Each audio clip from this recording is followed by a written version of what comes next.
Masjid Agung Al-Ukhwah Bandung, ya Allah muliakan para pendengar radio Tarbiyah Sunnah Bandung, pendengar radio Roja dan radio-radio lain yang ikut gabung, para pemirsa Roja TV, juga TV-TV lain.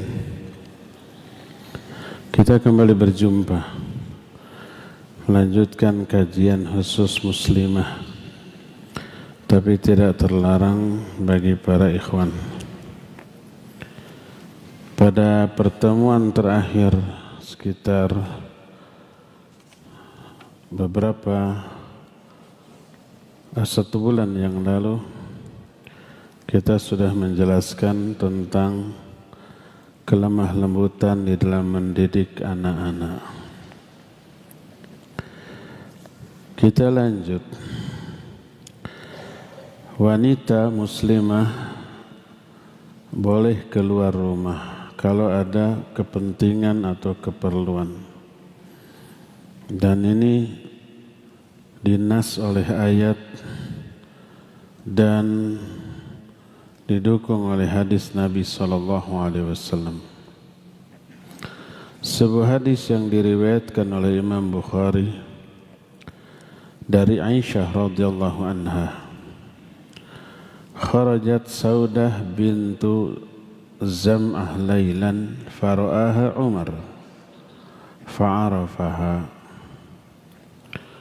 faqal innaka wallahi ya Saudah ma takhfina alayna faraja'at ila an-nabi sallallahu alaihi wasallam fadhakarat dhalika lahu wa huwa fi hujratihi yata'asha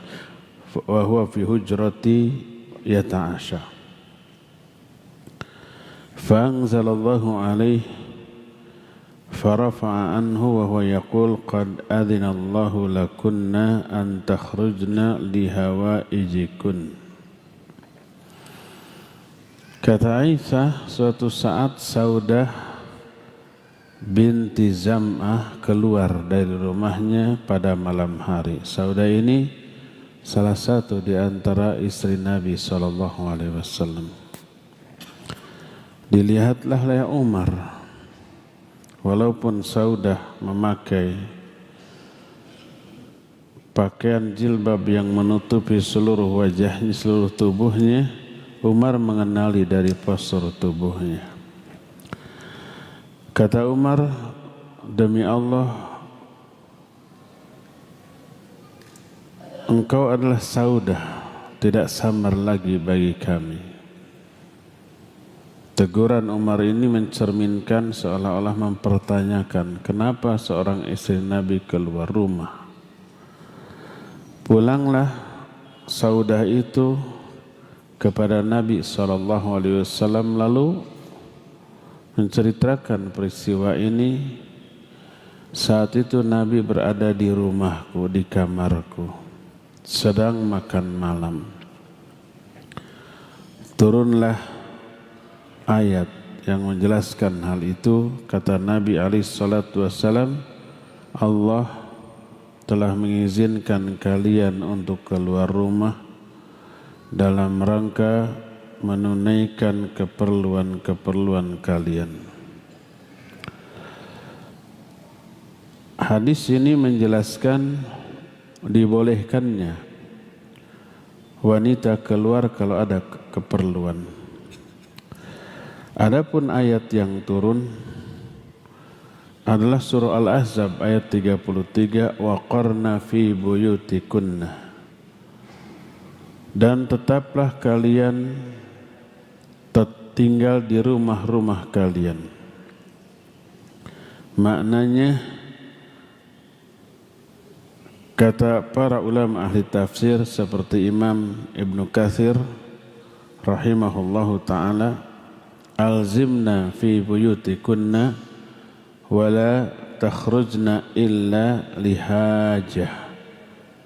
Hendaklah kalian tetap tinggal di rumah dan tidak boleh keluar kecuali kalau ada keperluan. Karena itulah maka wanita pada dasarnya tetap tinggal di rumah dan baru boleh keluar kalau ada sebuah keperluan. Ayat ini turun dari Zat yang maha mengetahui kemaslahatan hamba-hambanya, baik kemaslahatan wanita itu sendiri termasuk kemaslahatan kaum laki-lakinya.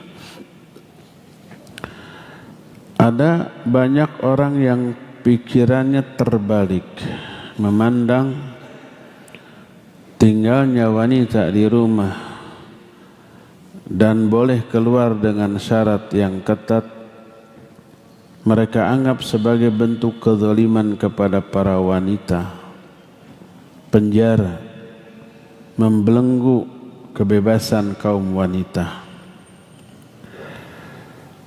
Maka dijawab oleh para ulama, ucapan ini, prinsip seperti itu hanya lahir dari orang-orang yang hiqd atau hasad kepada agama Islam, dan hanya lahir dari pola fikir yang sangat dangkal. Adapun tetapnya wanita di rumah justru untuk menopang tugas pokok kaum laki-laki di luar rumah. Para wanita itu mengurus urusan-urusan rumah tangga, menunaikan hak-hak suaminya, mendidik, mengarahkan anak-anaknya, berdandan untuk kesenangan suaminya, dan semua pekerjaannya itu menyita seluruh waktu, tenaga, pikiran, bahkan perasaannya. Kaum wanita pasti merasakan, dari mulai bangun tidur sampai malam tidur kembali, nyaris waktu itu tidak cukup untuk mengurus urusan rumah tangganya. Kalau disebut mungkin bisa dihitung dengan jari, alias kurang dari 10 poin pekerjaan. Nyapu plus ngepelnya, masak, nyuci piring, nyuci baju, beres-beres, memandikan anak, mendidik anak, apalagi. Hanya 7-8 poin. Tapi kalau dikerjakan seharian belum tentu tuntas. Padahal fisik, kekuatan para wanita itu terbatas. Dan keinginan mereka melebihi dari tugasnya. Sehingga apabila mereka tetap tinggal di dalam rumah untuk menunaikan seluruh tugasnya, maka itu akan menopang kinerja suaminya di dalam rumah, di luar rumah. Ketika suami bekerja mencari nafkah, dia amanahkan seluruh yang dia miliki di rumahnya ke istrinya. Dia titipkan hartanya, dia titipkan anak-anaknya. Pulang kerja dalam keadaan lapar, haus, lelah, mumet, banyak pikiran, banyak masalah di kepalanya, sampai di rumah seluruh urusan rumah sudah beres. Anak-anak sudah seger mandi, rumah sudah tertata rapih dan wangi, makanan sudah tersedia. Istrinya menyambut dalam keadaan sudah mandi, sudah wangi, sudah segar, menyambut dengan senyum manis yang membahagiakan suaminya. Hilang tuh rasa lelah, hilang rasa lapar, mumet, masalah di pikirannya tercover oleh suasana rumah yang menyenangkan. Dan itu andil besar bagi si istri. Karena itulah tetap tinggalnya di rumah bagi istri, mengerjakan seluruh yang harus dia kerjakan di rumah, pahalanya itu sebanding dengan jihad fisabilillah kaum laki-laki. Asma binti Yazid radhiyallahu anha, seorang wanita yang pertentang, jago bicara, wanteran kata orang Sunda. Dia sering diutus oleh para wanita untuk bertanya kepada Nabi SAW tentang agama. Para wanita pemalu, nggak berani langsung bertanya. Ini ada Asma binti Yazid, berani dan pintar ngomong. Dia datang, ya Rasulullah, inni rasulu mawwarai minan nisa. Yaqul Nabi qawli, ya Rasulullah, aku utusan para wanita yang ada di belakangku. Aku berbicara atas nama mereka. Innallaha ba'athaka ila rijali wan nisa fa amanna bik wa taba'nak. Allah mengutus engkau kepada laki juga kepada wanita. Kami pun para wanita beriman dan mengikuti engkau. Wa innar rijala fuddilu bi salatil jumu'ah wa syuhudil janazah wal jihad fi sabilillah. Tapi para laki-laki diberi keutamaan yang tidak diwajibkan kepada laki-laki, kepada wanita, yaitu salat Jumat, mengurus jenazah sampai ke pemakaman, dan jihad fisabilillah. Wa idza jahadu fisabilillah rabbaina amwalahum wa auladahum. Ketika kaum laki-laki pergi jihad ke medan perang, kami itu yang ngurus harta mereka dan anak-anak mereka. Kalau nggak ada perang, nggak ada jihad, kaum laki-laki keluar untuk mencari nafkah, itu juga jihad. Ibnu Mas'ud menyatakan thalabul halali jihadun. Mencari rezeki yang halal itu jihad. Ketika laki-laki keluar rumah, siapa yang ngurus rumahnya? Anak-anaknya, istrinya. Punya peran besar. Tentramlah kaum laki-laki ketika di luar rumah. Lalu kata Asma inti, afanusyarikuhum fil ajri ya Rasulullah, apakah kami memperoleh pahala yang sama dengan kaum laki-laki ketika jihad di jalan Allah? Karena wanita memiliki punya peran dalam jihadnya kaum laki-laki. Apa perannya? Di rumah, mengurus harta dan anak-anaknya. Kata Nabi SAW, beliau berkata kepada para sahabatnya, hal sami'tum maqalata imra'atin tas'alu an amri diniha ahsan min hadha? Pernah enggak kalian mendengar pertanyaan seorang wanita yang bertanya tentang agamanya yang lebih baik daripada pertanyaan wanita ini? Dijawab, tidak ya Rasulullah. Lalu kata Nabi SAW, insarifi ya Asma wakhbiri mawwara'aki minan nisa. Pulang kau hai Asma, sampaikan kepada wanita-wanita di belakangmu, anna husna taba'uli ihdakunna li zawjiha, bahwa bagusnya sikap kalian kepada suami-suaminya dan ikhtiar usaha kalian untuk selalu mencari keridhaan dan menyenangkan suami-suaminya, ta'dilu kullama dzakarti, itu pahalanya sebanding dengan pahala amalan laki-laki yang kamu sebutkan tadi. Apa yang membuat suami senang, ridho terhadap istri? Tentu saja mengurus rumah tangga dan anak-anak yang secara baik, secara benar. Itulah medan jihadnya kaum perempuan.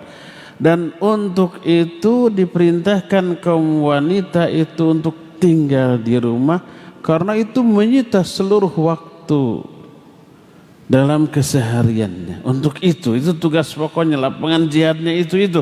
Dan pahalanya sebanding dengan jihadnya kaum laki-laki di medan perang. Inilah yang tidak difikirkan oleh orang-orang yang nyinyir kepada ajaran Islam tadi. Adapun kalau wanita itu ada keperluan yang mengharuskan dia keluar dari rumah, maka dibolehkan dengan beberapa catatan. Catatan yang pertama, ingat, keperluannya keluar itu bukan untuk senang-senang, tapi untuk menunaikan satu keperluan yang memang perlu, plus tetap menjaga muruah, marwah, kehormatan diri dan suaminya. Pertama, ketika keluar, perhatikan poin-poin berikut ini. Pertama, menutup aurat. Plus sekaligus yang kedua, ghaddul basar, menundukkan pandangan agar tidak memfitnah laki-laki dan tidak terfitnah oleh laki-laki. Ada wanita yang terfitnah oleh laki-laki banyak. Quran menjelaskan kisah para wanita yang terfitnah oleh laki-laki. Kisah Nabi siapa? Nabi Yusuf, sampai dipaksa Nabi Yusuf. Karena itulah maka wajib wanita juga menjaga pandangannya selain laki-laki terhadap wanita. Maka Allah berfirman dalam surah Al-Ahzab 59, ya ayuhan nabi qul li azwajika wa banatika wa nisa'il mu'minin yudanina alaihinna min jalabibihin dzalika adna yu'rafna fala yu'dzain wa kana Allahu ghafurur rahimah. Hai Nabi, katakan kepada istri-istrimu, putri-putrimu dan wanita-wanita muslimat, hendaklah mereka mengelurkan jilbab-jilbab mereka. Yang demikian itu agar mereka itu mudah dikenal, bukan dikenal pribadinya. Justru dengan dicadar jadi tidak dikenal ini teh siapa, tapi dikenal kehormatannya bahwa ini wanita mukminah. Fala yu'dzain, lalu tidak diganggu. Itu ayat yang pertama yang menjelaskan wanita ketika keluar rumah itu harus menutup auratnya dengan mengenakan jilbab. Kedua, dalam surah An-Nur ayat 60 Allah ada mengecualikan. Allah menyatakan wal qawaidu minan nisa'i allati la yarjuna nikahan falaysa 'alaihinna junahun ay yadh'na thiyabahun ghairu mutabarrijatin bizinah wa ay yasta'fifna khairul lahun wallahu sami'un alim. Dan wanita-wanita yang sudah tua, makna sudah tua tidak haid dan tidak akan hamil, tidak akan melahirkan lagi. La yarjuna nikahan, yang tidak berharap lagi untuk nikah. Maka falaisa alaihinna junahun ayyadhna thiyabahun. Tidak apa-apa bagi mereka, tidak dosa bagi mereka untuk menanggalkan pakaian-pakaian mereka. Ghairu mutabarrijatin bizinah, tanpa bertabarruj dengan perhiasannya. Boleh membuka pakaiannya. Kalau begitu telanjang? Tidak. Ketika menerangkan ayat ini, para ulama ahli tafsir seperti Imam Ibnu Jarir At-Tabari, Imam Ibnu Katsir, wanita itu mengenakan pakaian dua rangkap. Pertama ad-dir'u. Ad-dir'u itu pakaian dalam yang biasa dipakai di rumah, tertutup dan ada kerudung bagian dalam. Yang kedua jilbab.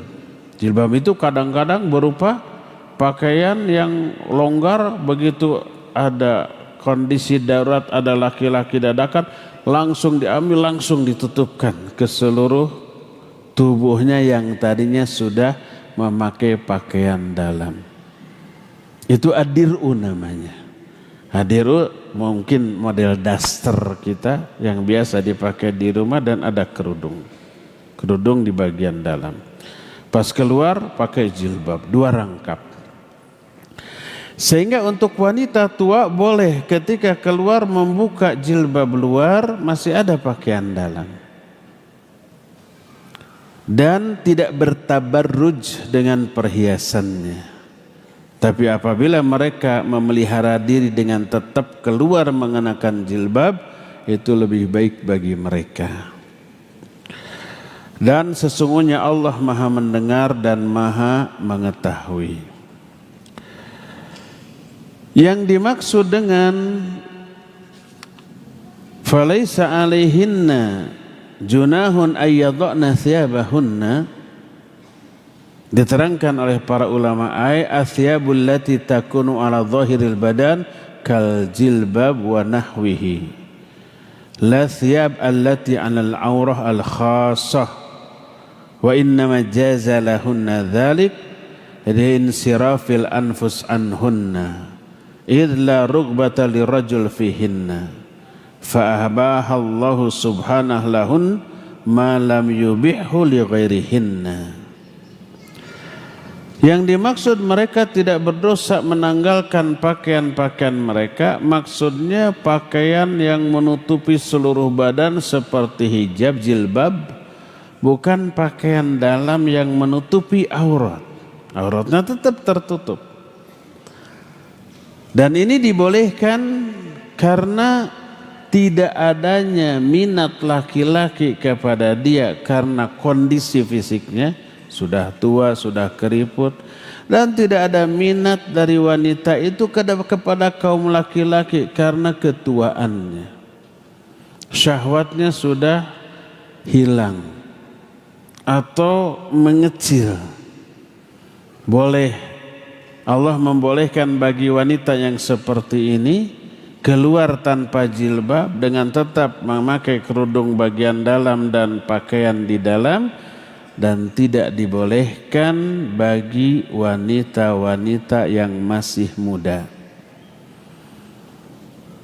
Ghaira mutabarrijatin bizinah, tanpa bertabarruj dengan perhiasannya, maknanya ghaira mudhahirat lizinah allati umirna bi ikhfaiha, tanpa menampakkan perhiasan yang wajib disembunyikan. Maka tidak boleh umpamanya memakai perhiasan, gelang, kalung yang terlihat, karena itu disembunyikan. Kalung masih tertutup oleh kerudung dalam dan pakaian. Gelang masih tertutup dengan lengan baju. Begitulah, ya. Inilah ayat yang kedua yang menjelaskan ketika wanita keluar rumah maka menutup aurat. Wa min mafhumil ayah yustafad anna allati lasna biqawaid fala yajuzu lahunna wad'u thiyabihin. Dari ayat ini difahami wanita yang belum tua, masih punya daya tarik dan masih memiliki ketertarikan kepada lawan jenis, tidak boleh bagi mereka keluar rumah dengan melepaskan jilbabnya. Jadi jilbab itu pakaian rangkap setelah memakai pakaian dalam. Ayat yang ketiga, Surah An-Nur ayat 31, Allah menyatakan qul lil mu'minati yaghdudna min absarihin wa yahfadna furujahun wa la yubdina zinatahunna illa ma dhahara minha wal yadribna bi khumurihinna ala juyubihin wa la yubdina zinatahunna illa li bu'ulatihinna aw abaihinna aw abai bu'ulatihinna aw abnaihinna aw abnai bu'ulatihinna aw ikhwanihinna aw bani ikhwanihinna aw bani akhawatihinna aw nisaihinna aw ma malakat aymanuhun awit tabi'ina ghairi ulil irbati minar rijal awit tiflil ladzina lam yadharu ala auratin nisa wala yadribna bi arjulihinna liyu'lama ma yukhfina min zinatihin wa tubu ila Allahi jami'an ayyuhal mu'minun la'allakum tuflihun. Katakan kepada wanita-wanita mukminat, hendaklah mereka itu menundukkan pandangan-pandangan mereka. Kaum wanita juga disuruh menundukkan pandangan dan memelihara menjaga faraj-faraj mereka, dan tidak boleh mereka menampakkan perhiasannya kecuali yang biasa nampak. Yang dibiasa nampak itu ada dua. Pertama, jilbab itu sendiri, pakaian itu sendiri adalah perhiasan. Tapi perhiasan ini yang berupa pakaian tidak mungkin disembunyikan. Disembunyikan dari apa? Gimana caranya? Allah menyatakan, ya bani Adam qad anzalna alaikum libasa yuwari sawatikum warisha. Hai bani Adam, sungguh telah aku turunkan kepada kalian pakaian untuk menutupi aurat dan sebagai perhiasan. Dua fungsi pakaian, menutup aurat juga perhiasan. Dan perhiasan dalam bentuk pakaian berupa jilbab adalah hal yang enggak bisa disembunyikan. Ini boleh. Wala yubdina zinatahunna illa ma dhahara minha.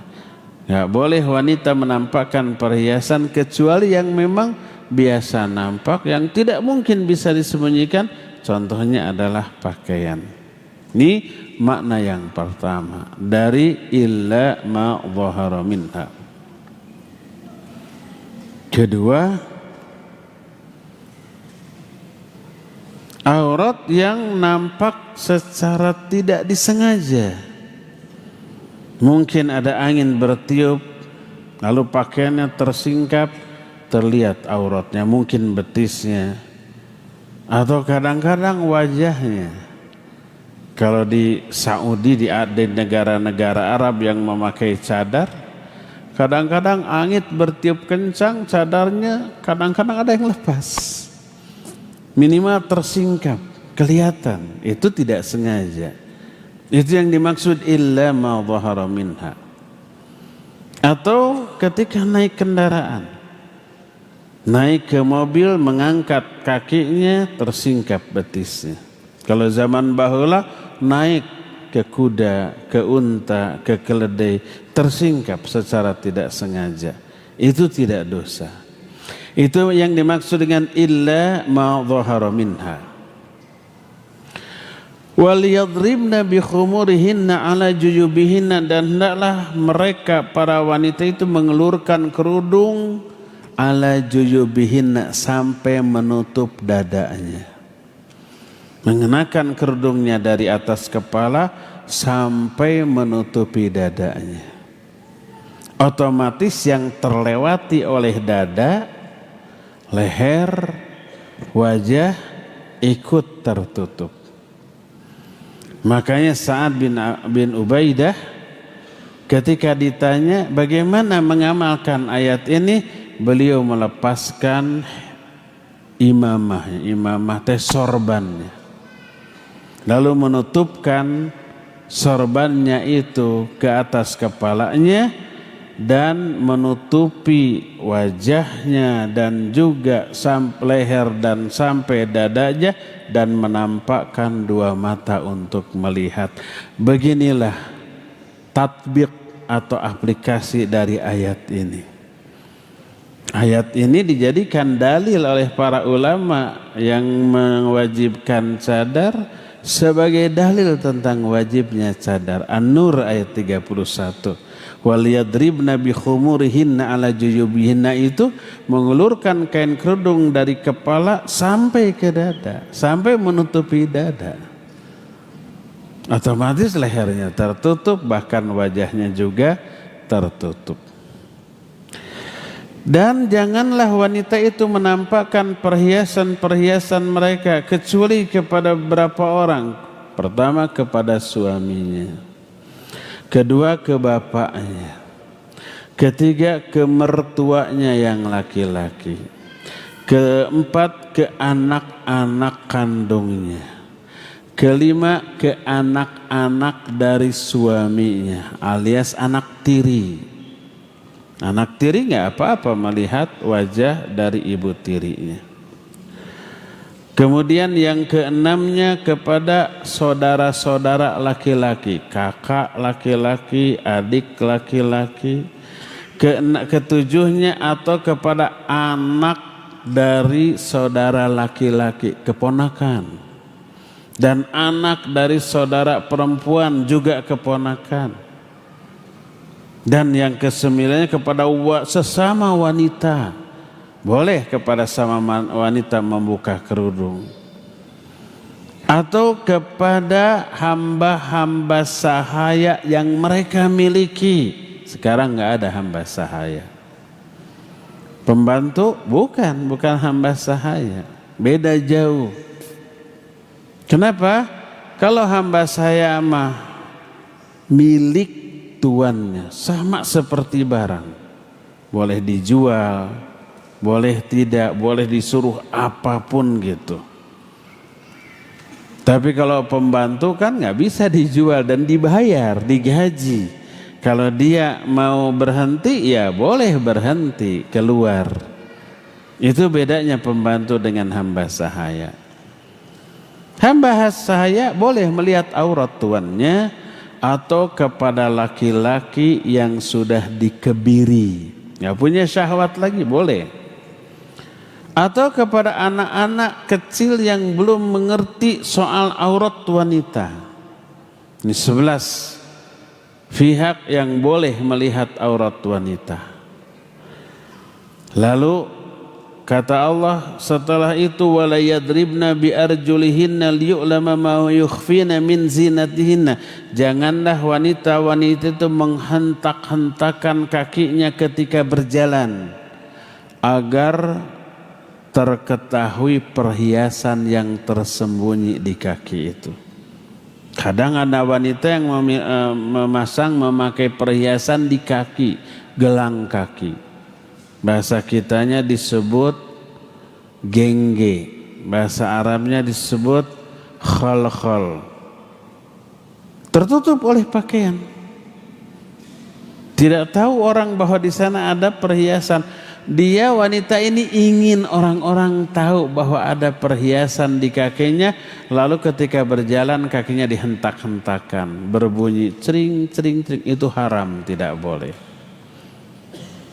Makanya dari sini para ulama seperti Syekh Al-Utsaimin dalam kitab Risalatul Hijab menyatakan bila memberitahukan bahwa di kakinya ada perhiasan dalam bentuk dihentak-hentakan sudah haram, sudah terlarang, apalagi memperlihatkan tempat perhiasan itu. Ini menunjukkan bahwa kaki wanita adalah aurat yang wajib disembunyikan, yang tidak boleh diperlihatkan. Nah, di akhir ayat ini Allah menyatakan wa tubu ilallahi jami'an ayyuhal mu'minun la'allakum tuflihun. Bertobatlah kalian semua kepada Allah, wahai orang-orang mukmin, agar kalian berbahagia. Inilah ayat yang ketiga yang menjelaskan tentang wajibnya wanita ketika keluar menutup aurat. Ada dua adab yang terkandung di dalam ayat-ayat tadi. Pertama, ketika keluar menutup aurat. Yang kedua adalah menundukkan pandangannya. Berdasarkan hal itu, ketika wanita keluar rumah, terus mereka tidak memperhatikan adab ini, membuka aurat atau bertabarruj, atau tidak menundukkan pandangan, maka dipastikan dia terjerumus ke dalam banyak keburukan. Terlebih wanita yang keluar dari rumah tersebut diincar oleh setan. Untuk apa? Dihiasi agar nampak indah dalam pandangan laki-laki yang melihatnya. Sebagaimana sebuah hadis yang diriwayatkan oleh Imam At-Tirmidzi. Hadis ini diterima dari Abdullah radhiyallahu an, berkata Nabi SAW, al-mar'atu aurah fa idza kharajat istasrafaha syaitan.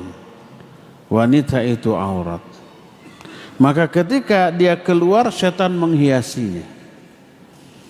Pertama, maknanya setan mendorong wanita itu untuk berhias sebelum keluar agar dia tambah menarik dalam pandangan laki-laki.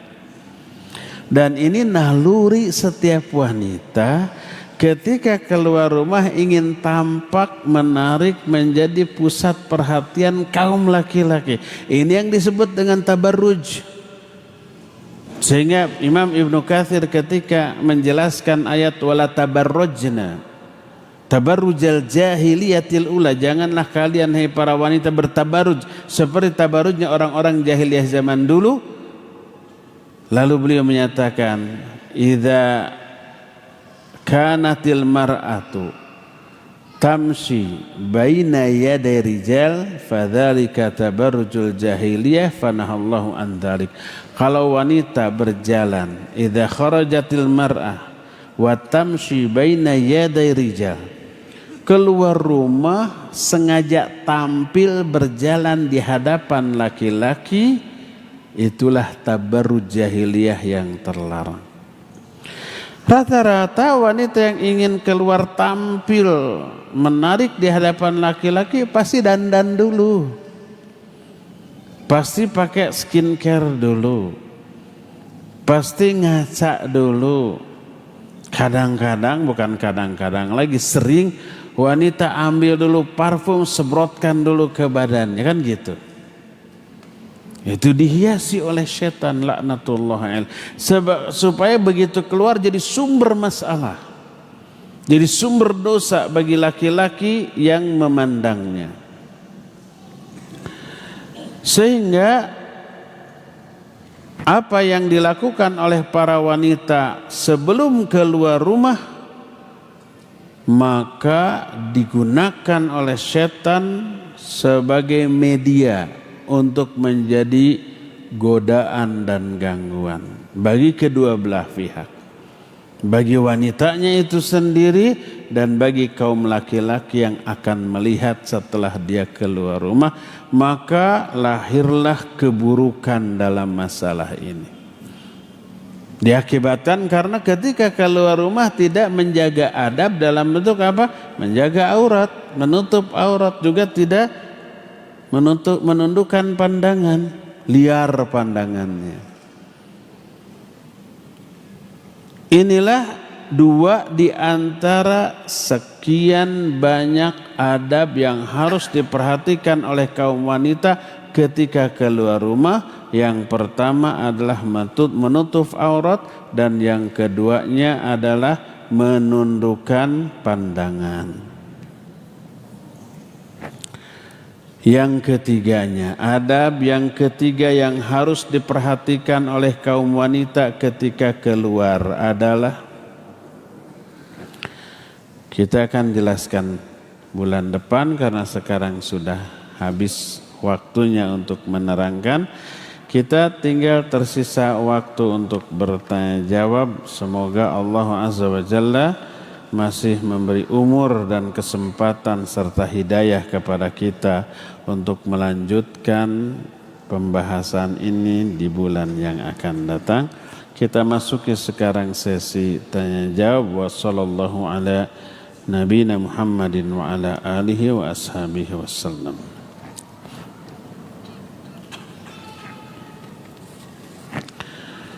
Pertanyaan pertama dari Ahwat nih. Pertanyaan sekaligus laporan. Assalamualaikum. Waalaikumsalam. Kalau sudah cerai dalam masa iddah, boleh nggak ke majelis ilmu?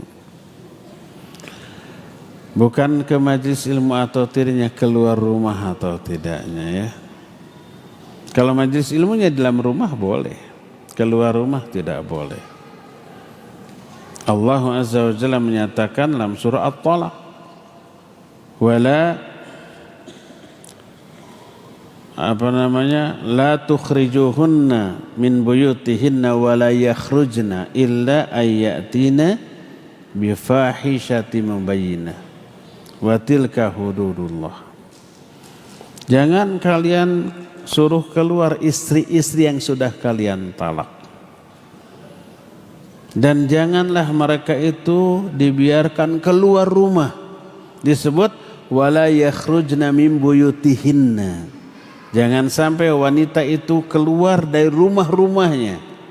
Kata Syekh Al-Utsaimin rahimahullah, disebut min buyutihinna, bukan min buyutikum. Jangan keluar dari rumah-rumahnya, bukan rumah-rumah kalian sebagai suaminya, bukan. Padahal itu rumah suaminya. Tapi rumah itu masih dinisbatkan kepada istri yang sudah ditalak, seolah-olah itu masih menjadi rumah hak dia. Karena istri yang sudah dicerai, hakikatnya dia masih istri dari suami yang menceraikannya sampai masa iddah selesai. Maka selama masa iddah, wanita yang sudah ditalak itu tetap tinggal di rumah suami. Tidak boleh diusir, tidak boleh keluar, kecuali kalau dia sudah nyata-nyata melakukan perbuatan keji yang nyata, baru boleh diusir dari rumahnya.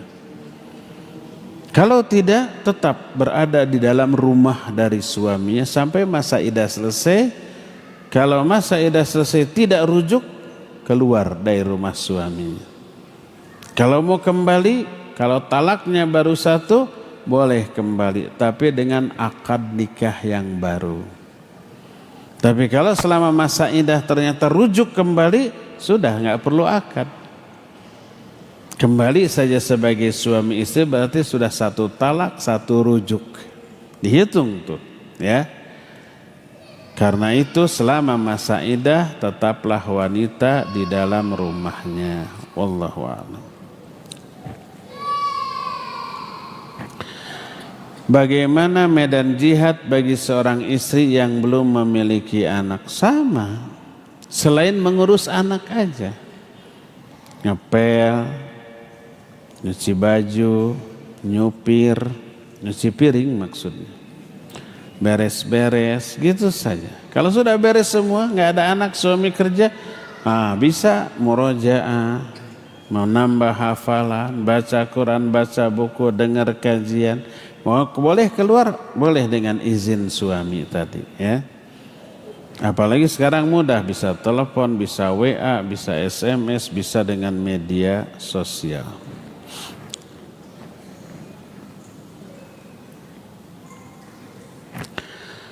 Dari penjelasan Ustadz semua adalah kewajiban istri menunaikan hak suami. Yang ingin saya tanyakan, bagaimana hukumnya bagi rumah tangga saya bila suami saya pulang ke rumah seinginnya suami saja. Seinginnya tuh kalau ingin pulang, kalau nggak ingin nggak gitu. Bisa sepekan atau bisa 2 pekan sekali. Loh, terus kemana pulangnya dia? Ke rumah orang tuanya gitu? Itu pun hanya beberapa jam saja. Saya tidak boleh bertanya di mana, kemana, dan kapan pulang. Saya diharuskan sabar dan sabar saja. Oh ya, kondisinya saya adalah istri kedua. Yang tidak diketahui oleh istri pertama. Mohon. Iya. Saya tidak kepada ikhwan yang punya 2 istrinya, enggak. Tapi adilnya itu loh. Adil dalam hal giliran. Ya boleh 2 pekan sekali istri yang keduanya baru diberi jatah, enggak adil. Allah menyatakan di dalam Al-Quran, fa in khiftum alla ta'dilu fawahidah. Kalau nggak bisa adil cukup 1 saja. Ngapain 2 kalau nggak bisa adil? Ada konsekuensinya. Di akhirat nanti miring jalannya loh. Itu kehinaan, itu azab, itu murka Allah kepada laki-laki yang seperti. Jangan mau senangnya sendiri, ingin senang tapi tidak ingin ada resiko dari kesenangan yang didapat. Enggak boleh. Zalim ke istri, ya. Saya nggak tahu suaminya ada nggak di sini. Kalau ada tolong ikhwan, jangan membiarkan ustadz yang jadi korban. Kalau ustadz yang jadi korban, ustadz itu menjadi bahan curhatan wanita-wanita yang terzalimi oleh suami. Ada KDRT, ada ketidakadilan seperti ini, ya. Ada wanita yang nangis ke saya begini. Saya bilang, kenapa ukhti tidak curhat seperti ini ke suami? Kalau saya nggak bisa apa-apa. Nggak berani, Ustaz suka ngambek gitu. Kalau Ustaz kan nggak akan ngambek. Ya tapi kesel. Kesel ke suaminya gitu ya. Jadi ikhwan, kalau mau ta'adud, saya tidak menolak atau tidak menyalahkan. Silakan. Tapi tempuh prosedurnya. Tunaikan hak dari kedua istri secara adil. Secara syar'i kalau sirri gitu sah, tidak punya surat nikah untuk istri yang kedua sah. Tapi zalim. Kenapa zalim?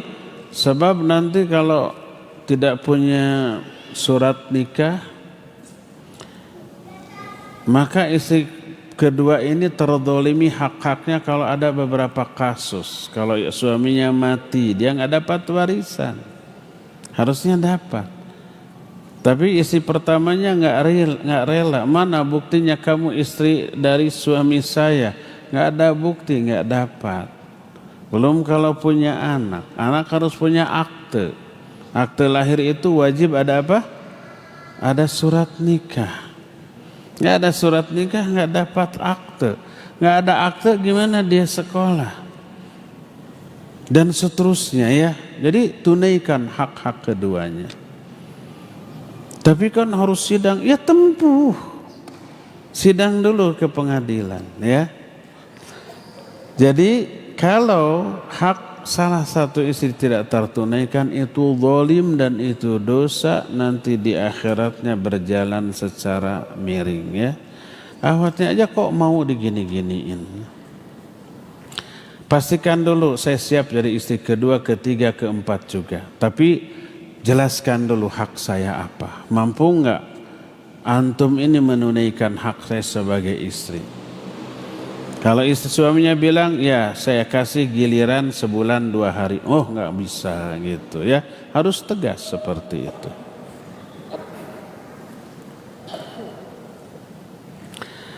Benarkah jika waktu bekerja membantu suami itu akan menghambat rezeki suami? Not kerjanya dari rumah online.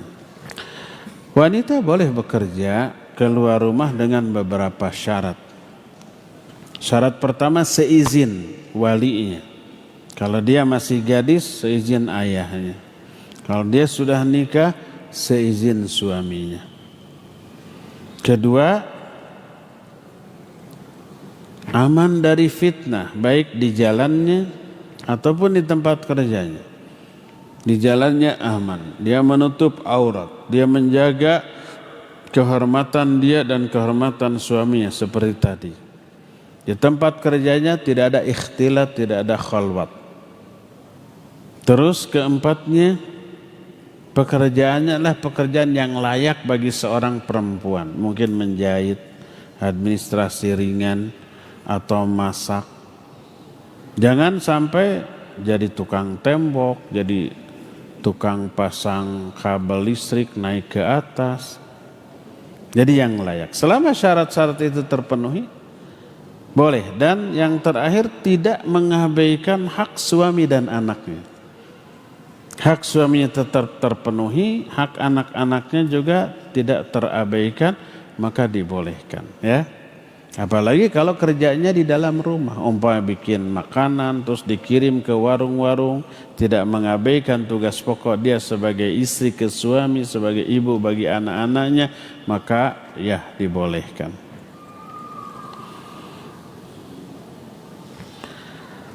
Saya seorang istri yang belum dikaruniai anak lagi. Berarti sudah punya kalau pakai lagi. Anak pertama meninggal sesaat dilahirkan. Jika suami mengizinkan, apakah diperbolehkan beraktivitas di luar seperti kuliah lagi, ngajar, olahraga dan lain-lain? Karena saat ini saya belum ada kewajiban mendidik anak di rumah. Sama ya dengan yang tadi. Apa boleh wanita melakukan umroh atau haji tanpa mahram? Dengan kondisi hanya punya bisa untuk satu orang. Mahramnya tidak ada biaya. Dan kita tidak tahu kapan akan datang kesempatan atau biaya untuk dua orang, atau mahram tidak ada keinginan untuk umroh atau haji. Kalau ini umroh atau haji yang pertama, berarti wajib bagi dia, maka boleh. Ikhtilaf para ulama, tapi saya cenderung membolehkan bagi yang haji yang pertama atau umroh yang pertama, selama aman di jalannya.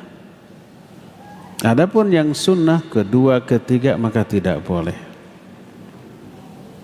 Jadi silakan saja kalau ini umroh yang pertama atau haji yang pertama, ya. Apa hukum seorang suami yang tidak pernah sama sekali sholat jamaah di masjid? Sholat di masjid hanya Jumatan, Idul Adha, Idul Fitri. Idul Adha, Idul Fitri nggak di masjid, tapi di mana? Di lapangan. Gimana ya? Kalau tanpa uzur dosa.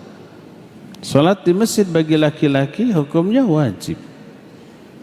Yang tidak ke masjid tanpa uzur dosa, walaupun sholatnya sah. Kalau sholat di rumah, zuhur 2:30 baru sholat, sholatnya sah, dapat pahala dari sholatnya, dapat 1 pahala.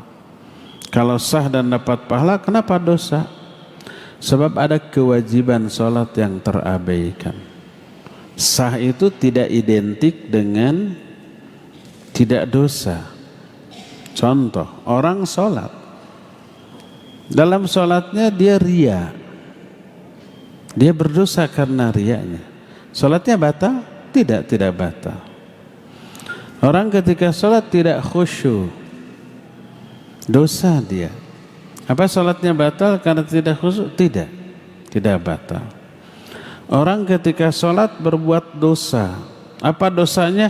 Umpamanya ya, ketika sholat baca tapi yang difikirkan masalah-masalah yang dosa, memikirkan keburukan orang, memikirkan yang tidak boleh difikirkan baik dalam sholat ataupun di luar sholat, dia dosa.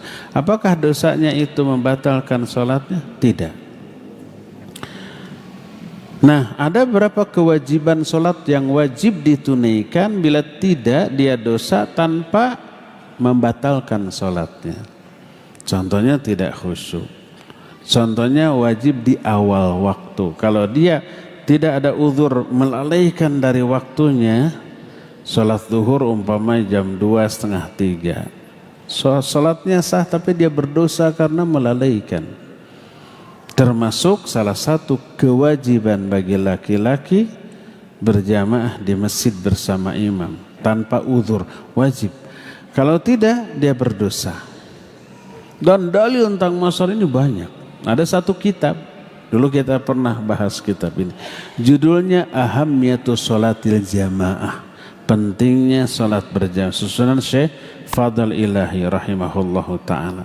Di sana dibeberkan wajibnya salat berjamaah di masjid tanpa uzur dan banyak dari Al-Quran dan Sunnah. Salah satunya adalah Al-Quran, yauma yukshafu an saqin wa yud'auna ila sujud fala yastati'un. Pada hari kiamat Allah menyingkapkan betisnya. Disuruhlah manusia untuk sujud, tapi mereka tak mampu sujud. Ingin sujud tapi tak bisa. Jadi badannya itu mengeras, tidak bisa membungkuk apalagi sujud. Kenapa? Siapa mereka itu? Nah, oleh Allah disebutkan di ayat berikutnya, wa qad kanu yud'auna ila sujud wa hum salimun. Dulu ketika di dunia mereka dipanggil untuk sujud dalam keadaan mereka mampu sujud. Di dunia bisa sujud tapi tidak mau, di akhirat mau sujud tapi tidak bisa. Balasan. Nah, salah satu penjelasan dari ayat ini, orang yang tidak bisa sujud di akhirat ketika diperintahkan adalah orang yang tidak menghadiri sholat berjamaah di masjid. Para Allah memanggil hayya 'alas shalah, hayya 'alal falah itu bukan sekedar panggilan sholat saja, tapi panggilan sholat berjamaah di masjid. Sampai ada seorang orang sahabat buta, Ibnu Ummi Maktum. Ya Rasulullah, sungguh saya ada 6 uzur. Pertama, saya buta. Kedua, tidak ada penuntun dari rumah ke masjid. Yang ketiga, jaraknya jauh. Keempat, disebut qad dha'ufa 'azmi, tulang punggung saya itu sudah lemah, sudah tua. Kelimanya, banyak batu atau lubang di jalan, bisa terprosok. Keenam, saat itu masih ada binatang-binatang buas berkeliaran. Apa boleh saya sholat di rumah? Nabi SAW membolehkan. Falamma walla da'ahu, ketika orang ini berbalik mau pulang dipanggil lagi. Hal sami'tan nida, apa engkau mendengar suara panggilan azan? Dijawab ya. Fa'ajib, kalau begitu penuhi. Orang buta dengan 6 uzur tadi, tetap kalau mendengar azan wajib ke masjid. Fa'ajib. Bayangkan kita yang tidak memiliki ke 6 uzur tadi. Kita melek, kita masih kuat, tidak lemah, ya. Tidak ada binatang buas, paling ada kucing. Tidak ada uzur, terus kita tidak mau ke masjid tanpa uzur, ya. Nah, jadi laki-laki wajib sholat berjamaah di masjid tanpa adanya uzur. Kecuali kalau ada uzur seperti hujan atau banjir atau umpamanya sakit dan seterusnya, atau ketika safar, maka dia tidak berdosa.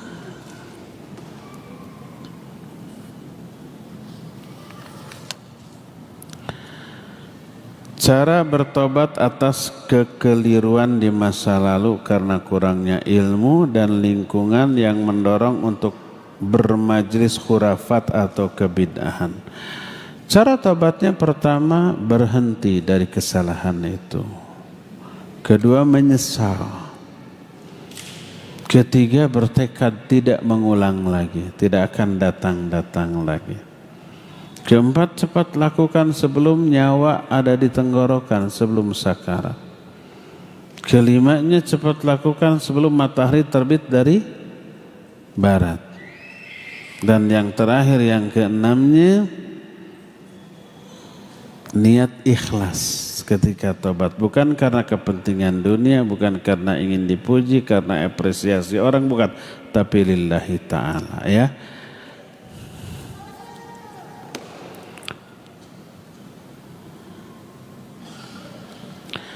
Ana pernah bekerja di lembaga riba dengan ikatan dinas. Lalu ana resign dan muncul denda ikatan dinas.